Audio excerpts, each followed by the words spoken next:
Assalamualaikum warahmatullahi wabarakatuh. Alhamdulillahilladzi an'ama alaina bi ni'matil imani wal islam wa huwa a'zamun ni'am. Asyhadu an la ilaha illallah wahdahu la syarikalah fi khairil anam wa asyhadu anna Muhammadan abduhu wa rasuluh ala bararatil kiram. Amma ba'du. Pada malam hari ini materi yang akan saya sampaikan, Majelis Ta'lim sebagai pusat perubahan menuju umat yang cerdas, damai, dan sejahtera. Ini kalau lihat judul ini HMT banget ya, karena memang bahwa HMT kita ini adalah visinya tadi yang disampaikan oleh Ibu Ketua adalah mencerdaskan, mendamaikan, mensejahterakan. Ya, ini visi HMT seperti itu.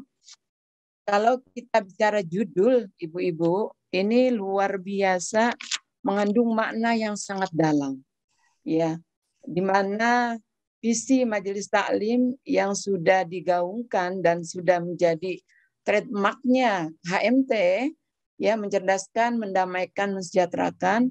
Ini tentu adalah buah pikiran dari para ulama-ulama perempuan, cendekiawan-cendekiawan Muslim yang nama-nama mereka itu sudah berkibar di seantero jagat raya ini, yang kemudian ingin sama-sama mengabdi melalui HMT, Harokah Majelis Ta'lim.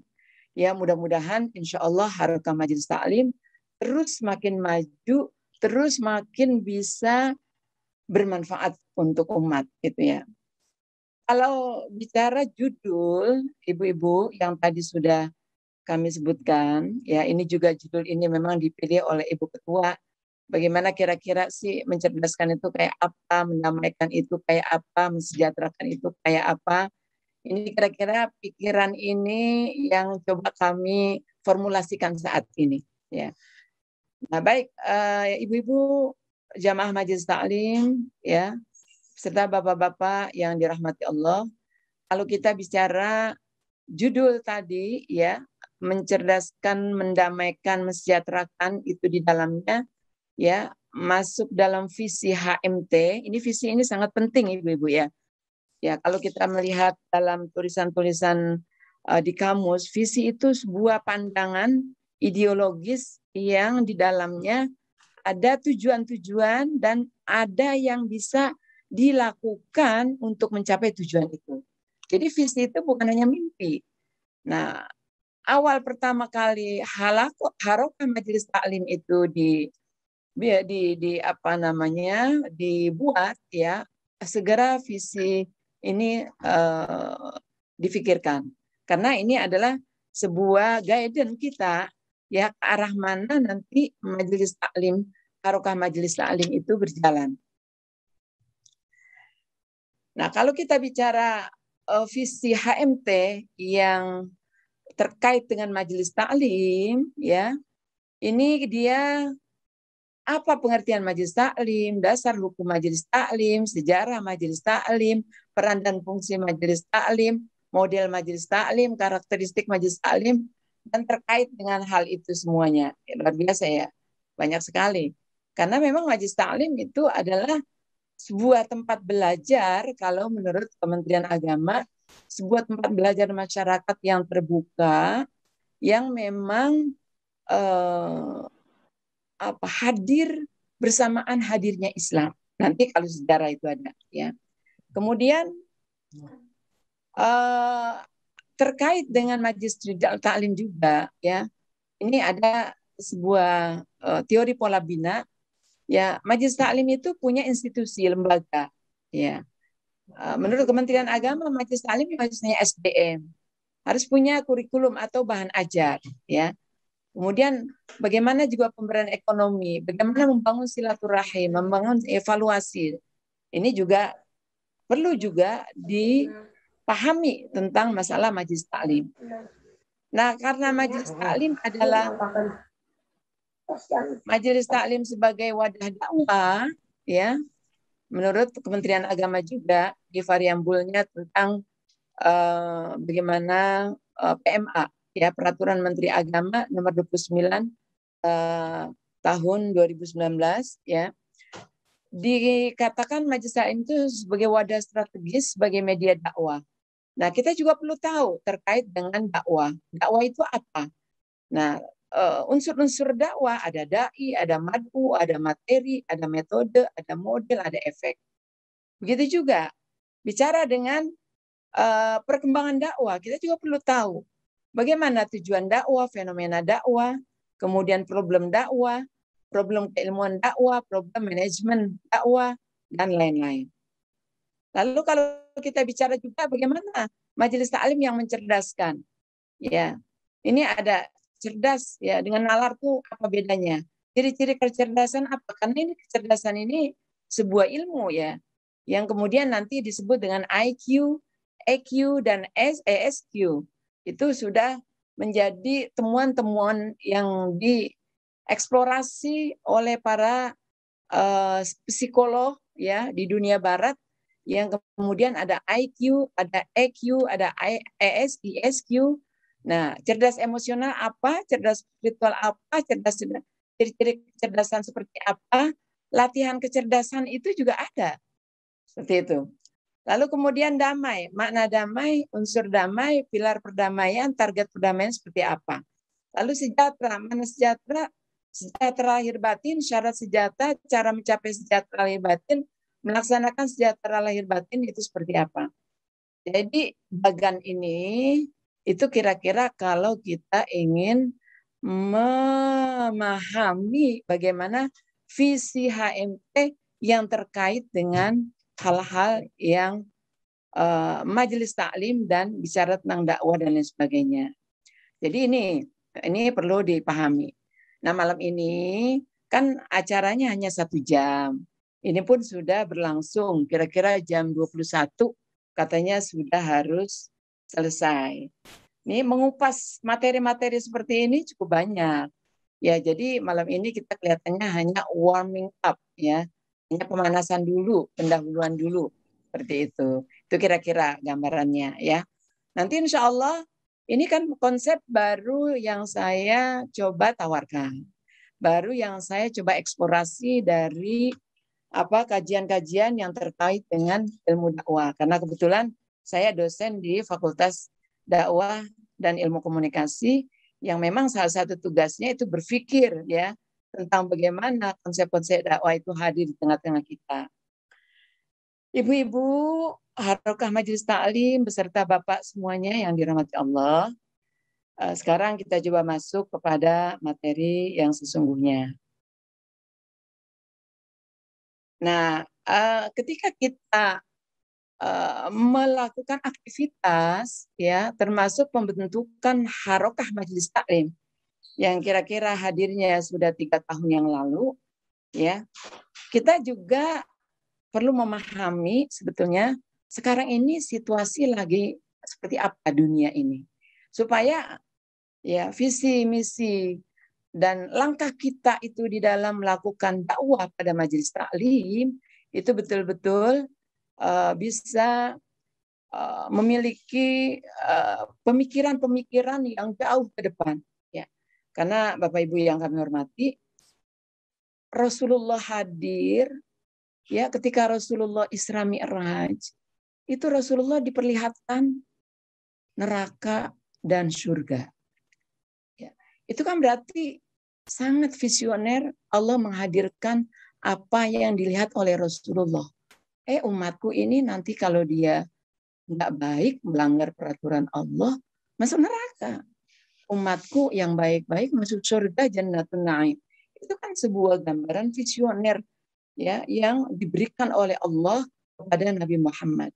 Ya, salah satu diantaranya seperti itu.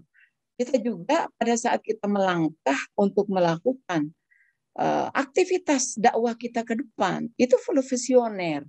Bagaimana sesungguhnya Islam yang mau kita bawa? Bagaimana sesungguhnya Indonesia supaya maju bersama umat-umat Islam?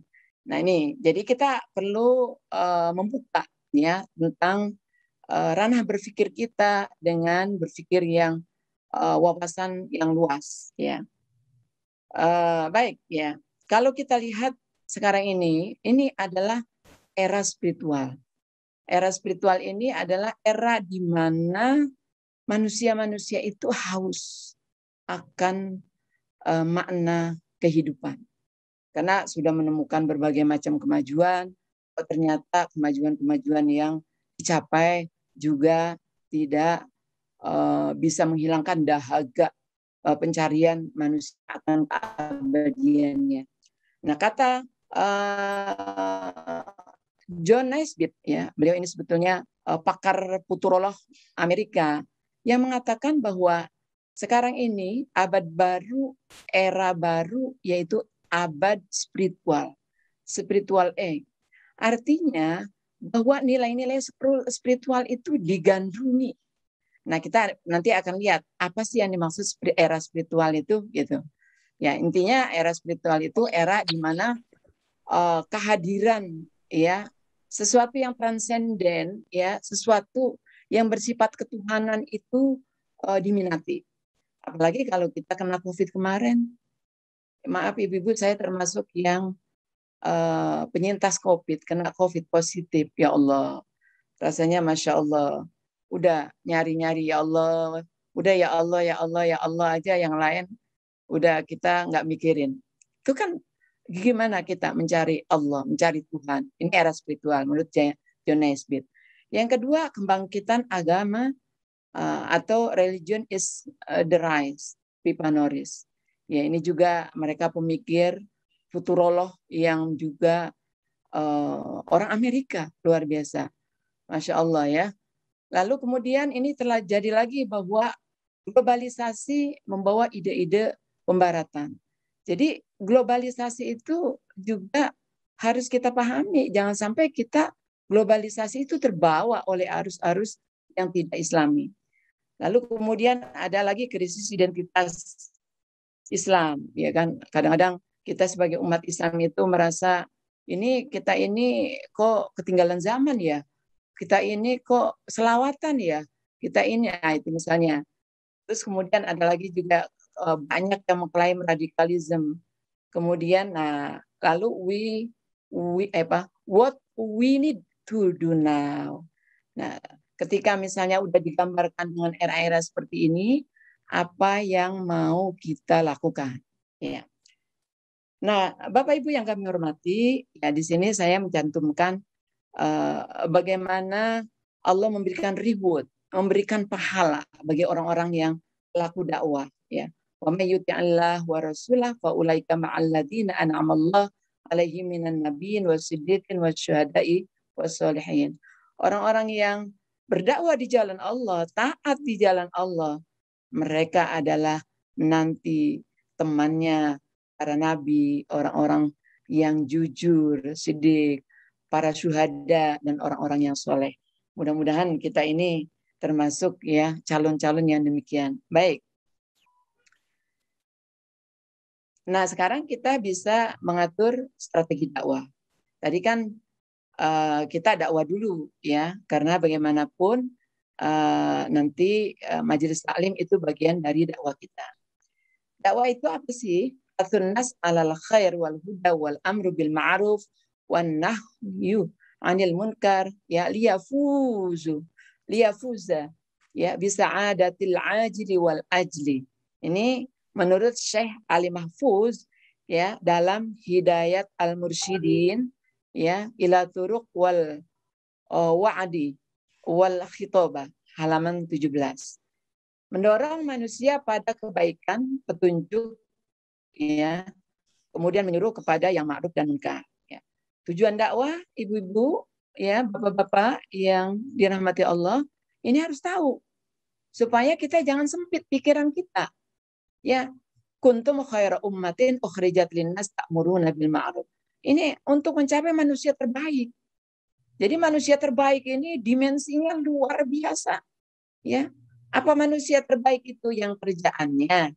Ukhrijat linnas, membawa manusia untuk ta'muruna bil ma'ruf, memerintahkan kepada kebaikan, wa tanhauna 'anil munkar, dan mencegah perbuatan munkar dan beriman kepada Allah. Jadi tujuan dakwah itu Masya Allah sangat-sangat luas sekali.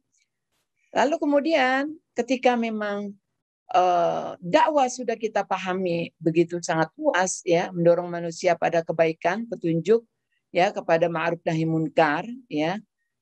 Kemudian tujuan juga sama antara tujuan dengan pengertian dakwah, ya.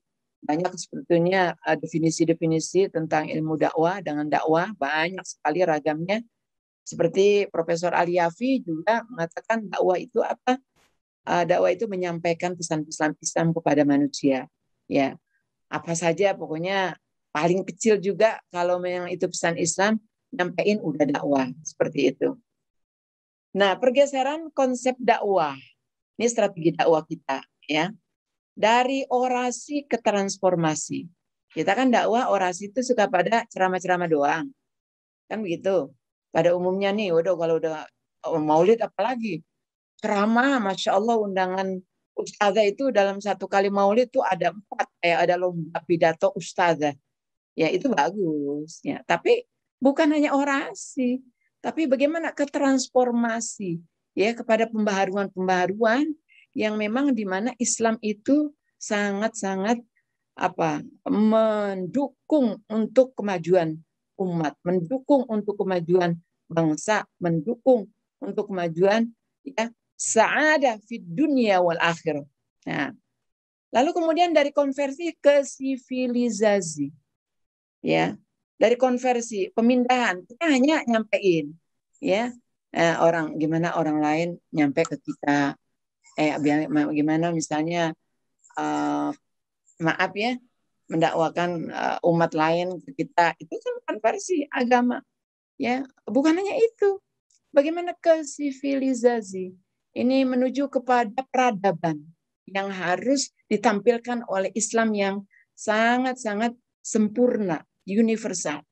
Ya, semua para orientalis itu mengakui Islam itu is the best. Ya, al-Islamu ya'lu wa la yu'la alai. Ya, ini strategi dakwah kita. Dari dai ke mad'u sebagai pusat, ya. Para dai udah pinter-pinter, ya kan? Ke mad'u ini apalagi zaman sekarang udah juga, jangan dianggap mad'u itu terus aja top down, ya kan? Diceramahin terus, padahal mad'unya itu udah pinter-pinter, tinggal klik Google, ini apa yang dia kan ini udah pada bisa. Nah, bagaimana mad'u itu juga mereka itu dinamis, bagaimana mengatur program-program di majelis ta'lim, ya, agar supaya betul-betul nyampe, ya, Islam itu ke tengah-tengah masyarakat. Jadi jangan dakwah itu ke itu aja, ya kan? Dai ceramah sana, ceramah sini, oh salam, setelah itu selesai. Ini orientasi para pemikir di bidang dakwah itu bagaimana ini? Pergeseran konsep dakwah ini harus kita bangun. Ya, kemudian HMT bagaimana nanti supaya menjadi sentral perubahan sosial di tengah-tengah masyarakat. Dari benturan ke dialog peradaban. Nah, ini kita udah nggak boleh lagi, ya, oh ini paling bagus, oh ini yang lain jelek. Nah, itu barangkali yang seperti itu tuh bagaimana kita dialog peradaban. Bagaimana Islam itu dilihat makin elegan. Dari globalisasi ke internasionalisasi Islam. Tadi sudah kita sebutkan globalisasi itu kadang-kadang keberat-beratan. Sekarang bagaimana? Yang globalisasi itu ke internasionalisasi Islam. Ya, Islam kita betul-betul landingkan ke seluruh jagat raya. Bisa nggak? Nah, itu kira-kira, ya. Wah, ini udah berapa menit nih? Baik. Nanti yang singkat-singkat saja. Nah, sekarang Majelis Taklim. Nah, Majelis Taklim itu kan di PMA 2019 adalah tempat strategis sebagai media dakwah untuk menyampaikan ajaran-ajaran agama. Ya, di Majelis Taklim juga ruang terbuka, proses pembelajaran yang sangat-sangat nyaman, ya. Orang mau malam, mau siang, mau pagi, luar biasa. Itu nggak apa-apa di Majelis Taklim. Memang pemerintah sudah memberikan peluang. Silakan masyarakat belajar melalui Majelis Taklim. Nanti kalau kita Majelis Taklim bicara Majelis Taklim ini seperti tadi, ya ciri-ciri majelis taklim, karakteristik majelis taklim. Kalau punya karakteristik majelis taklim misalnya begitu. Nah itu ya. Kemudian dasar hukum majelis taklim, ya. Dasar hukum majelis taklim, ya, karena memang majelis taklim itu hadir, ya, sejalan dengan hadirnya Islam, walaupun dulu belum disebut majelis taklim. Ya, kata-kata majelis taklim ini kan Indonesian, ya, Indonesian style. Ya, Indonesia punya model, punya metode, punya gaya majelis taklim. Di negara-negara lain mungkin ada tapi beda mungkin namanya.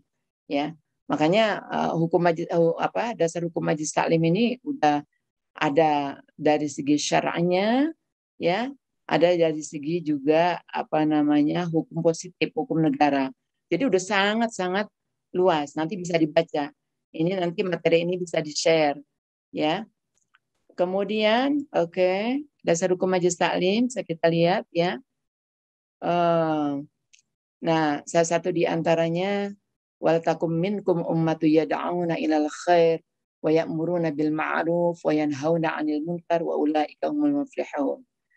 Hendaklah ada di antara kita, di antara kalian ya. Jadi di situ kan majelis taklim itu kan orang yang hadir di tengah lingkungan kita itu adalah merupakan wakil-wakil para pengurusnya, mereka-mereka yang concern, yang tertarik bagaimana biar supaya jiwa-jiwanya itu bermanfaat untuk umat melakukan majelis taklim. Makanya dia watkum minkum, hendaklah ada di antara kamu. Jadi ini adalah mukhatabnya mereka para pengurus majelis taklim ini kira-kira gitu. Para pengurus harokah majelis taklim ya. Kemudian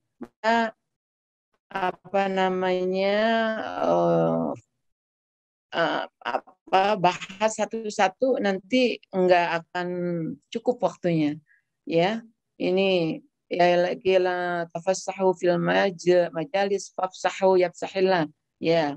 Apabila ada orang-orang ya, berilah kelapangan di dalam majlis-majlis. Jadi majlis taklim itu tempat kita belajar itu harus betul-betul lapang, nyaman, membuat orang itu senang. Kira-kira begitu. Kemudian wa takum minkum sudah ya eladina wa makanal mu'min. Oke. Baca nanti. Nah, ini ibu-ibu yang kami hormati, bapak-bapak, semuanya yang dirahmati Allah. Ya, ketika kita bermajelis taklim, ya, ini Rasulullah Shallallahu Alaihi Wasallam itu sudah memberikan hadis ya kepada kita. Ya, An Abi Hurairah qala Rasulullah SAW, Allahumma shalli alaihi majtama'a qaumun fi baiti min buyutillah yatluna kitaballah wa yatadarasunahu bainahum illa nazalat alaihimus sakinah wa ghasyiyatuhumur rahmah wa hafathumul malaika wa dzakarahumullahu fi man 'indahum. Jadi orang-orang yang melaksanakan kegiatan majelis taklim ya, ini betul-betul qaumun fi baitin min buyutillah. Nah, majelis taklim kan ada di rumah, ada di lembaga-lembaga dan sebagainya. Pokoknya itu rumah-rumahnya Allah. Mereka belajar baca kitab Allah. Alhamdulillah, khatmul Quran sudah disampaikan oleh para ibu-ibu luar biasa. Kitab Allah tinggal digali potensinya, kata Ibu Ketua tadi. Ya kan, dipahami artinya. Wa yatadarasunahu bainahum, belajar, saling belajar, tuh kan. Wa yatadarasunahu bainahum. Apa yang mereka akan dapati? Ya, mereka dapat ketenangan, mereka dapat rahmat, dan mereka diliputi, ya, dilindungi oleh para malaikat. Masya Allah ya, luar biasa. Kemudian berikutnya kita bicara lagi dasar hukum positif ya. Dasar hukum Pancasila dan Undang-Undang Dasar 45 itu bisa jadi rujukan karena di situ di dalamnya ada terkait dengan bagaimana membangun nilai-nilai religiusitas ya. Ya ayyuhalladzina amanu atiullaha wa atiur rasul ya. Itu hadis dalilnya. Lalu Undang-Undang Nomor 20 2003 tentang Sisdiknas. Di sini dikatakan bahwa majelis taklim itu menjadi pendidikan non formal dalam undang-undang ya, nggak main-main itu. Pemerintah Nomor 27 pendidikan agama dan pendidikan keagamaan. Ya, Majelis Taklim masuk dalam pendidikan agama dan keagamaan. Peraturan Menteri Agama 29 2019. Majelis Taklim ya diatur di situ dengan SKT ya. SKT-nya, kemudian berapa jumlahnya, lalu kemudian luar biasa ya, bahwa yang namanya Majelis Taklim itu sangat legitimit ya, baik dari perintah Allah maupun dari yang namanya apa namanya hukum positif, hukum negara. Jadi Masya Allah luar biasa ya, kita negara, makanya Alhamdulillah negara Indonesia itu menjadi contoh model dunia di mana hadir Majelis Taklim, belajar masyarakat yang memang mereka menjadi manusia-manusia yang sangat cerdas nanti. Nah, baik, Majelis Taklim menjadi pusat perubahan sosial ya. Kita lihat di sini apa sih yang dikatakan pusat perubahan sosial ya. Dari sudut pandang sosiologi ya, pada dasarnya agama adalah institusi sosial. Artinya memincang masalah-masalah yang terkait dengan masalah kemasyarakatan, ya kan? Kalau kita lihat juga para mufasir itu yang terkait kemasyarakatan, ya kan, lingkungan, alam semesta itu 2/3 isi Al-Quran, ya kan? Bicara hukum-hukum sebenarnya sepertiga. Artinya Quran bicara sosial kemasyarakatan itu 2/3 isinya. Nah, bagaimana 2/3 itu supaya masyarakat sejahtera, supaya masyarakat adil makmur, supaya masyarakat betul-betul baldatun thayyibah wa rabbun ghafur, kan seperti itu. Nah, jadi pada dasarnya agama ya, institusi sosial yang memiliki karakter membawa perubahan. Ya, di sini ayat Al-Qur'annya Allah waliyul ladzina amanu yukhrijuhum minaz zulumati ilan nur. Ibu-ibu, mim bertemu mim ini apa hukum tajwidnya? Lupa enggak? Mim bertemu mim ya, idgham mutamatsil lain atau idgham mimi. Ya kan? Kemudian karena kita baru belajar tajwid kemarin. Kemudian mim bertemu mim ya itu berapa harokat? 2 harokat. Yukhrijuhum minaz zulumati ilan nur. Nah, tuh. Jadi Allah pelindung orang yang beriman. Dia mengeluarkan mereka dari kegelapan kepada cahaya. Ini perubahan. Perubahan. Tapi ya begitu juga tentang Majelis Taklim sebagai media dakwah. Ini disampaikan oleh siapa nih? Abdul Rauf Sibli ya, dari Mesir, ulama Mesir. Naqlul ummah min muhaitin ila muhaitin ay min muhaitil kufri wal jahalati ila muhaitil iman wal ilm. Ya, Abdul Rauf ya. Perpindahan, memindahkan umat dari suatu yang melingkarinya ke suatu hal lain yang melingkarinya juga, itu dari lingkaran kekafiran. Ya ibu-ibu, kekafiran itu bukan hanya sekedar ya minhum, misalnya orang yang muslim tidak terbuka ya hati keimanannya, termasuk dianggap juga kekafiran. Dari kebodohan lingkaran iman dan ilmu pengetahuan.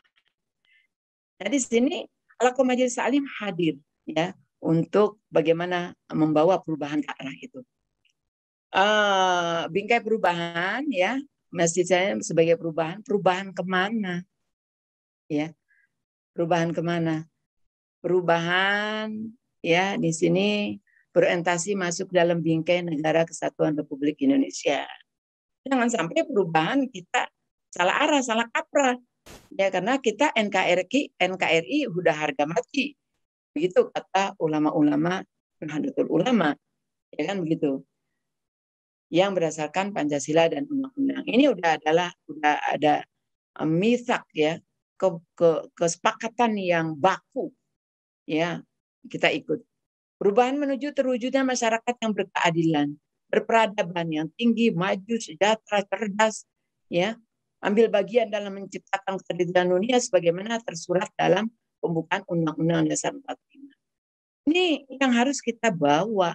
Bagaimana Indonesia maju, kita berkontribusi di dalamnya. Kok kata ibu-ibu, kok tinggi amat loh? Iya, karena yang namanya dakwah itu kan kuntum khaira ummah. Ya, membangun manusia terbaik, misalnya seperti itu. Ini bingkai. Nanti ada satu istilah big thing. Pikiran boleh gede, small start, ya, mulai dari yang kecil-kecil yang ibu-ibu bisa, ya. Oke, jadi saya sebagai sebuah perubahan sosial yang agent of social change, ya, dalam konteks keislaman adalah perubahan dari bingkai Islam Ahlus Sunnah wal Jamaah an-Nahdiyah, perubahan dari masyarakat tradisional menjadi lebih modern yang tidak tercerabut dari akar sejarah budaya. Ya, jadi identitas keislaman, keindonesiaan, ya, sejalan dengan akidah kita. Ya. Lalu kemudian yang keempat, perubahan bagaimana membangun ilmu-ilmu, ya, ilmu-ilmu umum, ya, pada majelis taklim terintegrasi antara keislaman, keilmuanan dan Indonesia. Ini paradigmanya paradigma UIN, ya, karena bagaimanapun UIN yang representatif akademisi, ya. Kalau kita adalah masyarakat yang tentu saja bingkainya perlu kita ikuti jejaknya, karena memang bagaimanapun Islam keindonesiaan, ya, keilmuan yang terkait dengan keindonesiaan dalam beberapa hal harus kita kondisikan seperti itu, karena kalau enggak nanti kita nggak punya identitas seperti itu. Tadi seperti kita sudah dalam majelis taklim itu ada khatmul Quran, ada tawasulnya, tadi Bu Sifa ya, ada, udah benar itu, nggak tercabut dari akar rumput, ya kan? Karena memang kita bagaimanapun itu bukan hanya pada konteks baca-baca verbalistik, punya makna yang sangat luas, yang sangat dalam. Ya, baik ya, ibu-ibu yang kami hormati. Ada lagi perubahan yang betul-betul dituntun oleh Allah. Ya, perubahan yang dituntun oleh Allah itu ada dalam sebuah hadis, ya, sebuah hadis, ayat Al-Quran, surat An-Nisa ayat 97. Di sini innal ladzina tawaffahumul malaika, ya, zalimi anfusihim qalu fima kuntum qalu kunna mustad'afina fil ard qalu alam takun ardullahi wasi'ah fatuhajiru fiha wa ulaika ma'wahum jahannam wa sa'at masiro. Ini bahwa kita manusia hidup, terutama orang-orang muslim, ya, menuju perubahan yang membawa kepada keislaman yang lebih baik, yang beberapa kali saya sudah sampaikan.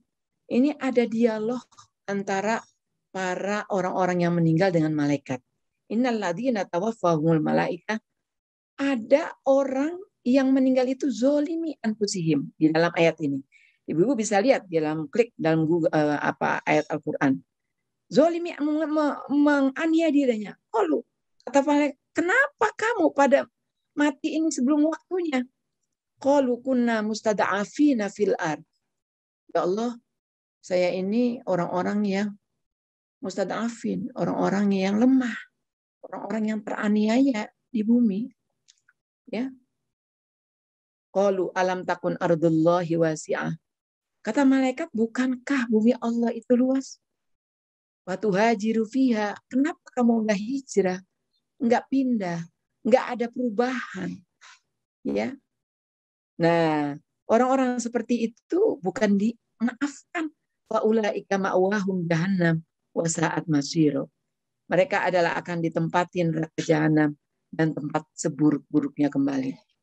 Ini perintah perubahan yang sangat real kita sebagai muslim, ya kan? Maaf ya kalau kita lihat bagaimana Rohingya itu, mereka itu umat Islam, saudara-saudara kita. Ya Allah, kasihan mereka, ya, terdampar di lautan, di mana mereka lemah, nggak punya kekuatan.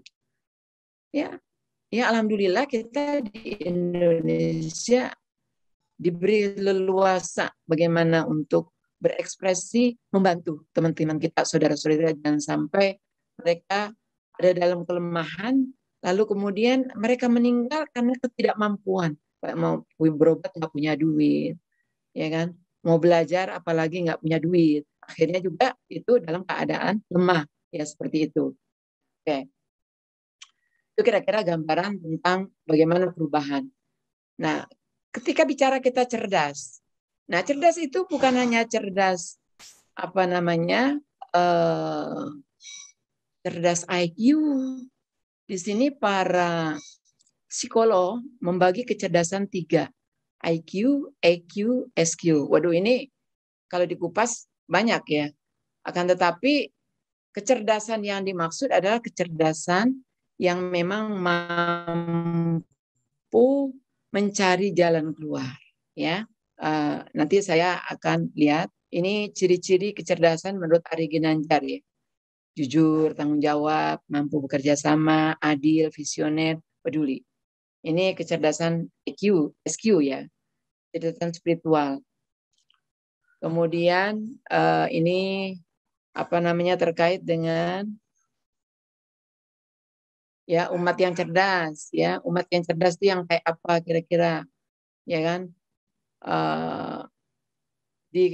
Maka umat yang cerdas itu dapat didefinisikan sebagai umat yang pandai menggunakan akal sehatnya, terkendali emosinya, dan mampu menemukan makna hidup yang ia peroleh ya untuk ketenangan jiwa dan mengabdi ya. Khairun nas anfa'uhum linnas.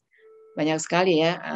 Ini kalau kita apa namanya di TOT memang baru kayaknya nyampe nih ya. Nah, tadi. Jadi bagaimana majelis taklim yang cerdas itu bagaimana? Ya, yang menciptakan, yang mewujudkan nanti masyarakatnya untuk menjadi jamaah yang cerdas. Ya, ini pahami dulu. IQ-nya tuh apa, SQ-nya tuh apa, ya.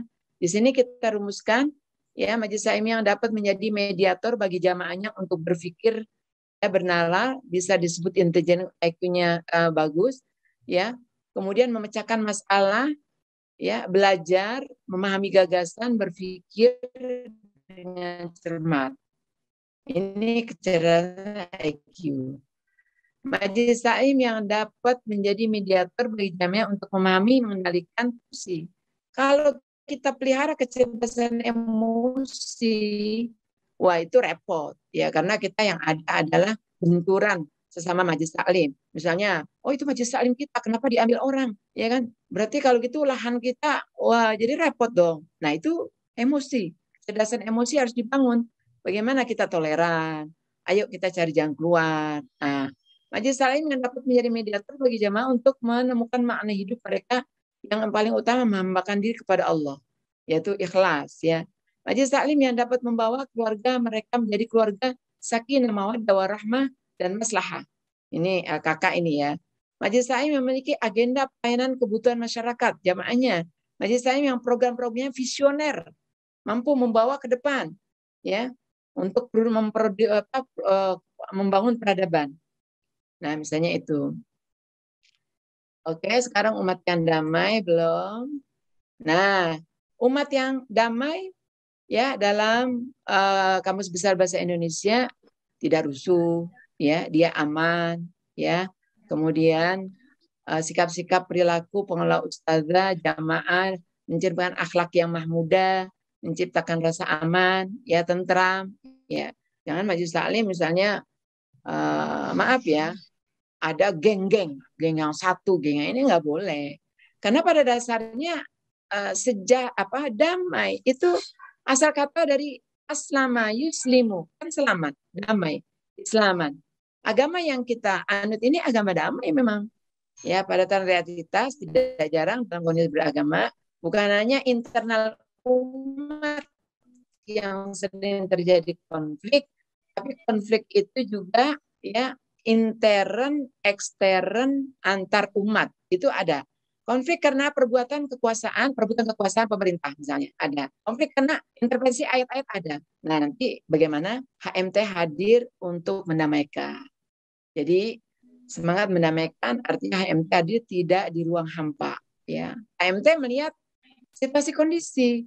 Ini bagaimana teman-teman kita yang minhum, minna, minni, misalnya begitu ya.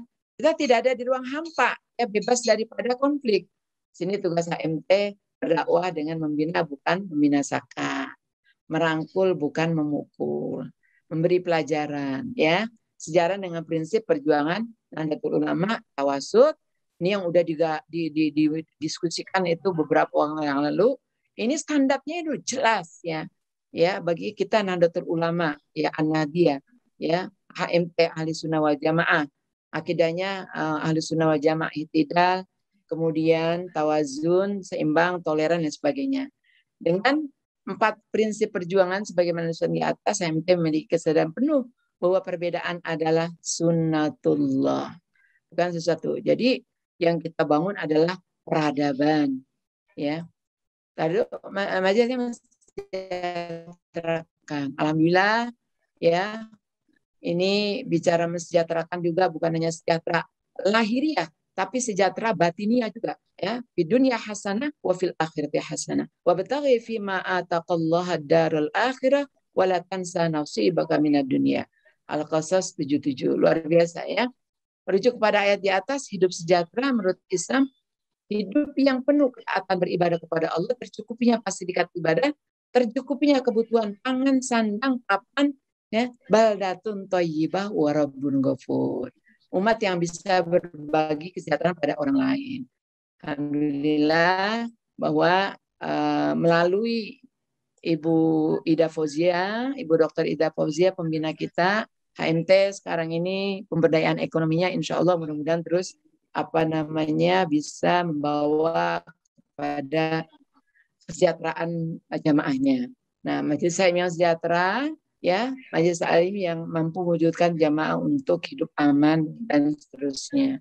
2 hal yang dapat dilakukan Majelis Taklim untuk menjadi Majelis Taklim sejahtera, menyajikan materi pengajian yang berimbang untuk mencapai kesejahteraan, kemudian melakukan pemberdayaan ekonomi, membangun ya dan memperkuat skill ya daripada Majelis Taklim itu sendiri. Jadi dia memang kalau kita bicara Majelis Taklim tadi, bagaimana kelembagaannya, bagaimana SDM-nya, bagaimana bahan ajarnya atau kurikulumnya, bagaimana nilai silaturahimnya. Nah, silaturahim Majelis Taklim itu sebagai pusat nanti pada konteks terkait dengan Majelis Taklim menjadi peran dan fungsi Majelis Taklim, termasuk di dalamnya menjadi pusat silaturahim. Ya, pusat silaturahim itu kalau menurut para ahli fuqaha, ya ibu-ibu yang kami hormati, 40 rumah dari kiri, 40 rumah dari kanan, 40 rumah dari selatan, dan seterusnya. Itu tetangga kita yang harus kita juga bangun. Ini Majelis Taklim juga yang terkait dengan ini, bagaimana juga dengan IT. Ini juga nggak boleh ketinggalan. Tadi di atas sebetulnya udah kita tulis juga ya, IT nggak bisa juga kita ini sekarang ini tidak terbuka wawasan kita tentang IT. Itu termasuk skill ya. Nah, aktivitas LGBT marak di dunia maya. Ini kalau kita nggak lawan melalui IT, ini Republika 3 hari yang lalu. Ini di dunia maya ada 7.751 percakapan di Twitter ya tentang gay, belum lesbian, biseksual, transgender. Percakapan juga termasuk bagi video dan lain sebagainya. Luar biasa. Nauzubillah. Jadi itulah ibu-ibu yang kami hormati, baru prolog ya tentang bagaimana judul daripada Majelis Taklim sebagai pusat perubahan menuju umat yang cerdas, damai dan sejahtera, yang memang ini menjadi mencerdaskan, mendamaikan, mensejahterakan. Itu luar biasa pemikiran-pemikiran di ulama-ulama di HMT yang memang ingin HMT itu berkontribusi dalam dunia nyata kepada bangsa, negara, khususnya agama Islam, dan umumnya kita kepada anggota Majelis Taklim ya dan masyarakat yang luas. Mudah-mudahan HMT terus berkiprah, dan insya Allah saya sih usul bagaimana supaya nanti para pengurus yang udah terbentuk seluruhnya ya baik di Jawa, ya, pengurusnya dari pengurus pusat, pengurus cabang, dan pengurus wilayah, supaya memang HMT itu membuat training, ya, training yang terkait dengan masalah majelis takliman, supaya kita terarah, terpadu, dan punya apa namanya kerjaan-kerjaan yang terukur, ya, dan yang akhirnya bisa dievaluasi. Saya kira itu mudah-mudahan ada manfaatnya. Bila ada hal-hal yang kurang berkenan, ya mohon maaf, ya.